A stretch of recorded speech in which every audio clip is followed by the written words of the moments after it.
بسم اللہ الرحمن الرحیم۔ السلام علیکم، میں سمیع ابراہیم ہوں۔ آپ ہمارا یوٹیوب اور فیس بک چینل دیکھ رہے ہیں۔ آئی ایم ایف کے حوالے سے جو لیٹر عمران خان صاحب نے لکھنے کی بات کی اور جو لیٹر اس پر اس وقت بڑی لہدے ہو رہی ہے اور ایک یہ بیانیہ بنانے کی کوشش کی جا رہی ہے کہ اس سے بہت نقصان پاکستان کو فیس کرنا پڑے گا اور عمران خان صاحب کو یہ بات نہیں کرنی چاہیے تھی۔ اور یہ کہا جا رہا ہے جرنلسٹوں سے، پروگرام اینکر سے، کہ آپ اس پر تنقید کریں، آپ یہ کہیں کہ ذاتی مفادات کو سامنے رکھتے ہوئے عمران خان نے جو ملکی مفادات ہیں ان کو پس پشت ڈال دیا ہے۔ اور یہ جس طرح سے بیانیہ کہا جا رہا ہے کہ آپ بنائیں، بڑا اس حوالے سے حکومت پریشر ڈال رہی ہے، اینکرز کے اوپر ڈال رہی ہے، چینلز کے اوپر ڈال رہی ہے، اخبارات، کالم نگار، اور آپ کو بہت ساری چیزیں نظر بھی آ رہی ہیں۔ اس کی کچھ تفصیل آپ کے ساتھ شیئر کریں گے۔ انٹرا پارٹی الیکشن کے لیے نامینیشن پیپرز جو ہے وہ آج فائل ہو گئے ہیں اور اس میں بیرسٹر گوہر چیئرمین کے لیے ہیں اور اس کے علاوہ جو عمر ایوب ہیں وہ سیکریٹری جنرل کے لیے ہیں، سندھ سے اشرف قریشی، بلوچستان سے محمد سلیم، کے پی کے سے نوید انجم اور پنجاب سے ڈاکٹر یاسمین راشد۔ اور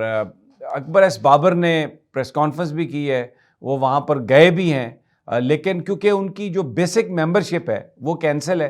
تو اس لیے غالباً وہ حصہ نہیں لے سکیں گے انتخابات میں۔ لیکن پی ٹی آئی نے کسی پر دروازے نہیں بند کیے، جو پی ٹی آئی کا اپنا ممبر ہے، اور اس حوالے سے سارا جو بھی کارروائی کی جا رہی ہے وہ اس کی ڈاکومنٹیشن ہو رہی ہے، اس کی ویڈیو فلمز بن رہی ہیں۔ اکبر ایس بابر نے کہا کہ میں پھر جاؤں گا عدالت سے، فیصلہ پھر خلاف لوں گا پی ٹی آئی کے، اور یہ انٹرا پارٹی الیکشن بھی میں نہیں منظور ہونے دوں گا، اور بالآخر جو ہے یہ پارٹی میرے پاس ہی آئے گی۔ لیکن یہ بات یاد رہے کہ ان میں سے یہ سارے لوگ جنہوں نے جنہوں نے چیلنج کیا تھا انٹرا پارٹی الیکشن، ان میں سے کسی نے کوئی انتخاب نہیں لڑا اور کوئی ایکٹیو پالیٹکس انہوں نے انتخابی نہیں کی۔ لیکن بہرحال لیٹس سی، دیکھتے ہیں کہ کیا ہے۔ دوسرا، ایک حکومت کے لیے اور درد سری بن گئی ہے۔ پی ایس ایل کے میچز میں اس قدر نعرے عمران خان کے لگ رہے ہیں، وہ نعرہ لگواتے ہیں پاکستان کا، لیکن آگے سے جواب آتا ہے عمران خان قیدی نمبر 804، قیدی نمبر 804، قیدی نمبر 804۔ اور اب تو بات یہ ہے کہ جو پتنگ بازی ہو رہی ہے، کیونکہ فیبروری کے مہینے میں موسم جو ہے وہ بدل رہا ہوتا ہے پنجاب میں۔ لاہور میں اس سے پہلے بسنت کا فیسٹیول ہوا کرتا تھا، لیکن وہ تو ختم ہو گیا کیونکہ ڈوریں اس طرح کی بنائی جاتی تھی کہ وہ گلے پر بہت سارے جو اس سے فیٹیلیٹیز بھی ہوئیں بچوں کی اور بڑوں کی، موٹر سائیکل سوار خاص طور پہ، تو اس کی وجہ سے اب اس طرح سے یہ جو نہیں یہ تہوار منانے کی اجازت۔ لیکن جہاں جہاں پر بھی پتنگ بازی ہو رہی ہے، قیدی نمبر 804 یہ پتنگ آپ دیکھ لیں، ایک بڑی درد سری ہے یہ بھی انتظامیہ کے لیے۔ پی ایس ایل کے میچز میں آئی جی صاحب آتے ہیں، کوئی سرکاری بندہ آتا ہے تو وہ نعرے عمران خان کے لگتے ہیں، پاکستان کا مطلب کیا، لا الہ الا اللہ اور عمران خان زندہ باد، اور کون بچائے گا پاکستان، عمران خان، یہ نعرے جو ہیں یہ گونجتے ہیں۔ کل ہائی کورٹ کے ہم نے آپ کو بتایا تھا الیکشن ہوئے، لاہور ہائی کورٹ بار کے یہ مناظر، اس قدر اتنی بڑی تعداد میں وکیل اور اتنا جوش و خروش لاہور ہائی کورٹ میں، بڑی ایک اس کی لاہور ہائی کورٹ کی ایک بڑی بار کی ایک بڑی حیثیت ہے، اس کی بڑی ایک اہمیت ہے، اور خاص طور پر سپریم کورٹ بار میں یہاں سے جو حامد خان گروپ ہے، یعنی جو پرو پی ٹی آئی گروپ ہے، یہ ہار گیا تھا الیکشن۔ بہت زیادہ تب حکومت نے مراد دی تھیں وکیلوں کو، بڑی ترقیاں دیں، اپوائنٹمنٹس کی ان کی، بڑے بارز کو پیسے دیے، بھرپور انداز میں سرکاری وسائل کو استعمال کیا گیا مبینہ طور پر، اور اس کے نتیجے میں پھر اعظم تارڑ گروپ جو ہے وہ الیکشن جیت گیا تھا،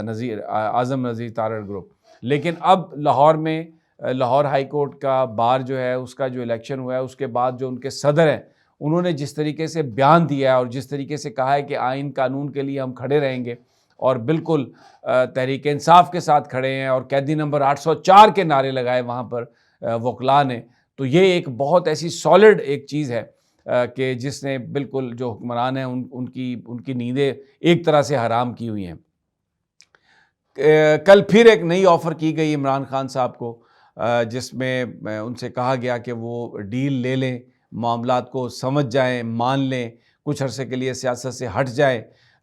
لیکن عمران خان نے اس سے انکار کر دیا۔ انہوں نے کہا کہ آپ میری نشستیں مجھے دیں گے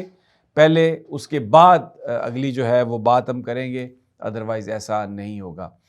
شیر افضل مروت کی پٹیشن جو ہے وہ سپریم کورٹ میں دائر ہو چکی ہے، ابھی اس پہ ڈائری نمبر نہیں لگا، لیکن میں آپ کو ذرائع کے حوالے سے میں یہ خبر دے رہا ہوں کہ جو پاکستان کے طاقتور حلقے ہیں وہاں پر کچھ ایک گھبراہٹ ہے۔ یہ جو حکومتی حلقے ہیں یہاں پر ہمیں گھبراہٹ نظر آتی ہے، ان سے گفتگو میں ایسا لگتا ہے کہ یہ پریشان ہے، اور ان کو ایسا لگ رہا ہے کہ شاید سپریم کورٹ آف پاکستان کے اندر کوئی جو ایک لاوا جو ہے وہ پکڑا ہے، کیونکہ ان الیکشنز میں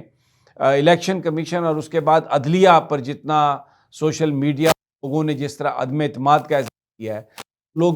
بیٹھے ہیں عدالتوں میں وہ یہ سمجھ کہ اگر کچھ کنکریٹ نہیں کیا گیا تو اس سے جو عدلیہ ہے اس کا وقار بڑا مجروح ہو سکتا ہے۔ تو اس حوالے سے شنید یہ آ رہی ہے کہ شاید عدالت سے کوئی ایسا فیصلہ آ جائے کہ جو الیکشن ٹریبیونلز ہیں ان کو پابند کر دیا جائے کہ 10 دن میں، 15 دن میں یا 1 مہینے کے اندر آپ نے فیصلے کرنے ہیں، اور یہ اگر فیصلے ہوتے ہیں اور فارم 45 کھلتا ہے تو جو موجودہ بیلنس آف پاور ہے یہ تبدیل ہو جائے گا۔ اور پھر کل جس طرح پنجاب اسمبلی میں انکمپلیٹ ہاؤس تھا اور اس میں اسپیکر، ڈپٹی اسپیکر کا انتخاب ہو گیا، ابھی تک فیصلہ نہیں ہوا ریزرو سیٹس کا، اور کل اگر یہ وہاں پر وزیر اعلیٰ کا انتخاب بھی اگلے ایک آدھ دن میں ہو جاتا ہے تو وہ بھی انتخاب کنٹروورسی میں، تو یہ سارے جو معاملات ہیں یہ عدالتوں میں جائیں گے۔ یہاں پر قومی اسمبلی میں تو ابھی بظاہر صدر صاحب یہ بتا رہے ہیں اور یہ کہہ رہے ہیں کہ میں جب تک ہاؤس کمپلیٹ نہیں ہوگا اسمبلی کا اجلاس نہیں بلاؤں گا، تو پی ٹی آئی کے ذرائع یہ کہہ رہے ہیں کہ کچھ اس قسم کی اطلاعات ہیں کہ کل جو الیکشن کمیشن ہے وہ تمام جو اسپیشل سیٹس ہیں سنی اتحاد کونسل کی جو ابھی تک رکی ہوئی ہیں ان کے حوالے سے ایک فیصلہ کر دے گا، and it is very likely. ویسے تو انصاف کی ان سے توقع نہیں ہے، امید نہیں ہے، انہوں نے کوئی پی ٹی آئی کو ریلیف نہیں دیا، جو ان کا حق تھا پی ٹی آئی کا وہ بھی نہیں دیا، لیکن جو موجودہ صورتحال ہے اس کے تناظر میں یہ کہا جا رہا ہے کہ شاید پی ٹی آئی جو ہے کل ان کو ریزرو سیٹس مل جائیں گی۔ اگر نہیں بھی ملی تو پشاور ہائی کورٹ میں پٹیشن ہوگی کے پی کے اسمبلی کے حوالے سے، اور پشاور ہائی کورٹ کے اب تک جو فیصلے ہیں وہ بالکل سب کے سامنے ہیں، قانون اور آئین کے مطابق انہوں نے فیصلے کیے ہیں، تو یہ جو حق ہے پی ٹی آئی کا وہاں سے انہیں مل جائے گا۔ پھر اگر سپریم کورٹ میں چیلنج ہوتا ہے تو وہ ایک علیحدہ بات ہے۔ جہاں تک پنجاب کے سیٹس ہیں یہاں پر جو نون لیگ کی قیادت ہے اس نے الیکشن کمیشن پر یہ زور دے رکھا ہے کہ کسی قیمت پر بھی آپ نے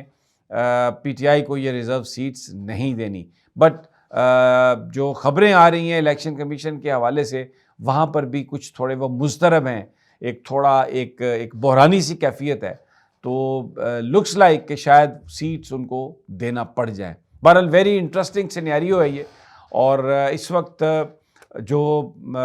پی ٹی آئی کے لوگ ہیں وہ بڑے ووکل ہیں اور کھل کر اظہار کر رہے ہیں، سوشل میڈیا کھل کر بات کر رہا ہے۔ جو یہ کہا گیا کہ آئی ایم ایف کے حوالے سے آپ عمران خان کے خلاف بیانیہ بنائیں، وہ دم توڑ چکا ہے، وہ کوشش دم توڑ چکی ہے، کیونکہ لوگوں نے اس بات کو ریجیکٹ کر دیا ہے۔ سوشل میڈیا نے اتنا مؤثر جواب دیا ہے کہ جو حکومت ہے یا یہ جو نگران ہیں یا یہ جو ہمارے طاقتور حلقے جو ان حکومتوں کے ساتھ ہیں وہ اس چیز کو پوری طرح ہائی لائٹ نہیں کروا سکے، اور اب let's see how it unfolds. انشاءاللہ جلد ملاقاتیں ہوتی ہے اگلی ویڈیو میں، اللہ نگہبان۔